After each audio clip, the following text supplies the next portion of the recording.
नमस्कार दोस्तों, आज की इस वीडियो में हम बात करने वाले हैं अकाल मृत्यु क्यों होती है और उसके बाद उसकी आत्मा का क्या होता है।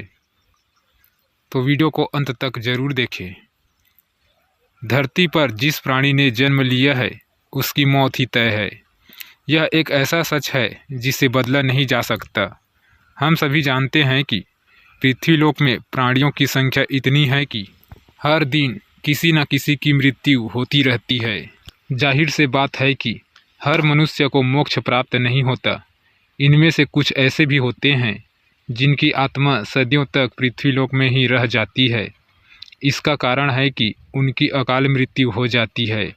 आपने कई बार देखा होगा कि आए दिन लोग सड़क दुर्घटना या फिर किसी आपदा का शिकार हो जाते हैं और अपनी जान गंवा बैठे हैं। ऐसी मौतों को धर्मशास्त्रों में अकाल मृत्यु कहा गया है। अकाल मृत्यु वह स्थिति है जब शरीर को नष्ट हो जाता है लेकिन आत्मा संसार में ही बनी रह जाती है।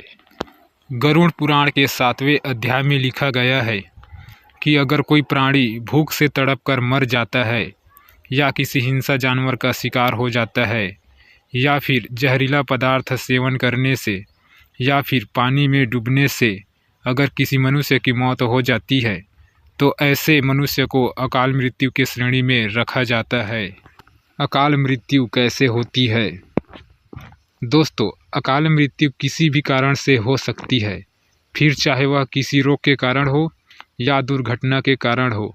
ऐसे में मनुष्य अक्सर यही सोचता है कि काश ये उनके साथ नहीं हुआ होता तो शायद इसकी मृत्यु नहीं हुई होती।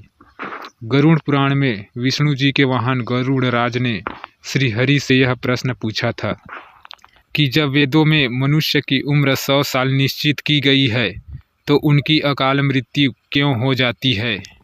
इस सवाल के उत्तर में श्री हरि तर्क देते हैं कि यह सच है, वेदों में मनुष्य की उम्र 100 साल निर्धारित की गई है, परंतु इसमें दुष्कर्म को नहीं मिलाया गया है। यानी हर इंसान की मृत्यु तभी होती है जब उसके पास धर्म कार्यों के लिए शक्ति नहीं होती है या फिर उसका शरीर उसके धर्म कार्य करने की इजाज़त नहीं देता। इसके अलावा जब कोई इंसान अपनी इच्छा से धर्म कार्यों को त्याग देता है तो पृथ्वी पर उसके जीवन की अवधि कम होती जाती है। देखा जाए तो हर इंसान का कर्म होता है, उसका धर्म होता है। ऐसे में इंसान की मृत्यु तब होती है जब उसके पास अपने इन कर्मों को निभाने की शक्ति या इच्छा नहीं होती। इंसान की उम्र भले ही 100 साल हो, लेकिन अपने कर्मों के जरिए वह अपनी उम्र को खुद ही नष्ट करता चला जाता है। वेदों का ज्ञान न होने से मनुष्य जान ही नहीं पाता कि वह कितना दुष्कर्म करता जा रहा है। अकाल मृत्यु के बाद आत्मा का क्या होता है? गरुड़ पुराण में विष्णु जी यह भी कहते हैं कि मनुष्य के जीवन के 7 चक्र निश्चित है। ऐसे में अकाल मृत्यु को प्राप्त होने वाले जो मनुष्य इस चक्र को पूरा नहीं कर पाते, उसे मृत्यु के बाद भी कई प्रकार के कष्ट भोगने पड़ते हैं। दरअसल अचानक ही मृत्यु होने की वजह से मनुष्य की इच्छा, कामना और तृष्णा बनी रहती है जो कभी पूरी नहीं हो पाती। ऐसे में शरीर तो नष्ट हो जाता है लेकिन आत्मा का मुँह नहीं छोड़ता।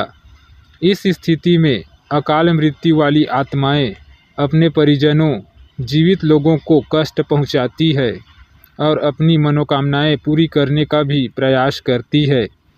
गरुड़ पुराण में बताया गया है कि प्राकृतिक मौत से मरने वाले मनुष्य को 3, 10, 13 या 40 दिन में दूसरा शरीर प्राप्त हो जाता है, जबकि अकाल मृत्यु व्यक्ति भूत प्रेत, पिशाच, कुष्मांडा, ब्रह्म राक्षस, बेताल और छत्रपाल योनि में भटकता रहता है तो उनकी आत्मा को आसानी से शांति नहीं मिलती।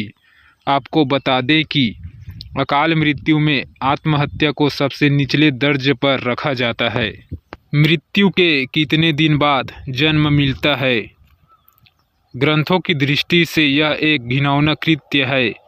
भगवान विष्णु जी ने गरुड़ पुराण में इसे ईश्वर का निरादर और अपमान कहा है। वह कहते हैं कि आत्महत्या करने वाले मनुष्य की आत्मा पृथ्वीलोक पर तब तक भटकती रहती है जब तक कि वह प्रकृति द्वारा निर्धारित अपने जीवन चक्र को पूरा नहीं कर लेती। ऐसी आत्मा को न तो नरकलोक में जगह मिलती है और न ही स्वर्गलोक में। ऐसी आत्मा को मरने के बाद भी सबसे कष्टदायी स्थिति से गुजरना पड़ता है।